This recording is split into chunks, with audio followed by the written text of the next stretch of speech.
Julius Ann Letter Number 8, March 1882. Honorable Chester A. Arthur, if you have leisure for such levity, how you must laugh at your out-of-the-world correspondent, who never hears of anything until a fortnight after it has happened, and then takes a week or two more before she can mail a letter scolding you on the subject. Ah, you would value those scoldings, if you only knew how convenient they are to her. But, in spite of her deafness, lameness, and other disadvantages, you admit, don't you, that she is very often in the right.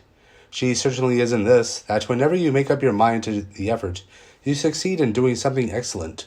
Your Blatchford appointment was all that could be desired, but why not be good always, first instead of last?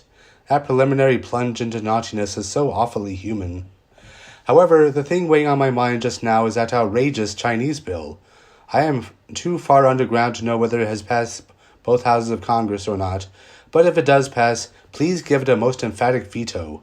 A Congress of ignorant schoolboys cannot devise more idiotic legislation. It is not only behind the age, but behind several ages, not only opposed to the spirit of American institutions, but opposed to the spirit of civilization all the world over.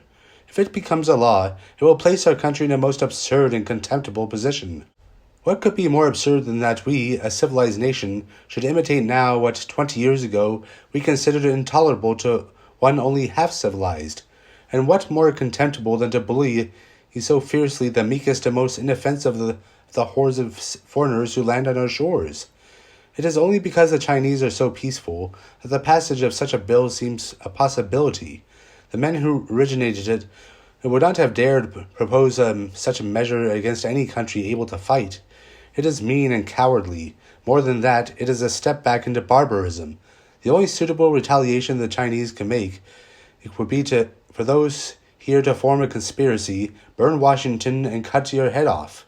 They would be quite justified in it with such an example before them. But it is hardly to be expected that the United States of America would take the lead in a march back to the Dark Ages.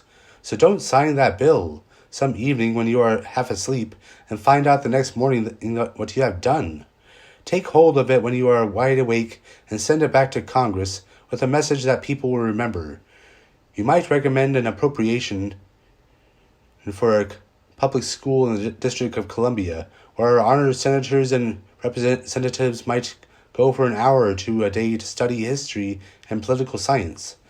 At all events, do not let your administration be marked by any such disgraceful or retrograde movements. Yours sincerely, J.I.S.